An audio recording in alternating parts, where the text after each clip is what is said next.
বিভিন্ন ব্যবসায়ী সমিতির নেতারা আছেন, তাদের মাধ্যমে আমি সকল ব্যবসায়ী যারা আছেন তাদের কাছে আমি একটা বার্তা পৌঁছে দিতে চাই। বিদ্যুতের নিরবিচ্ছিন্নতার জন্য আমাদের অজুপাড়িকে ব্যবস্থা নেবেন। আর শহরে যাতে যানজট তৈরি না হয়, দুটো যে মানে ব্রিজ আছে, এটা আমরা আজকে থেকে অভিযান শুরু করে দেব।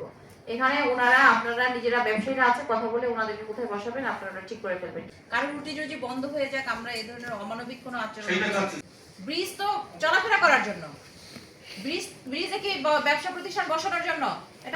বাজার মনিটরিং এর জন্য টিমটা আছে, সেই টিমটা আমরা আজকেই গঠন করে এখানে অবশ্যই আমরা বৈষম্যবিরোধী ছাত্র, বিভিন্ন ব্যবসায়ী প্রতিষ্ঠান, প্রেস ক্লাবকেও রাখবো। আমরা শৃঙ্খলা কমিটি সবাইকে নিয়ে আমরা বাজার মনিটরিং, আমরা বাজারটা যাতে সঠিকভাবে বাজারের দামগুলো নির্ধারণ করা হয়, পচাবাসি খাবার যাতে মানে বিক্রি না হয়, সেইগুলোকে এনশিওর করার জন্য বাজার মনিটরিং টিমকে অ্যাক্টিভলি কাজ করবে।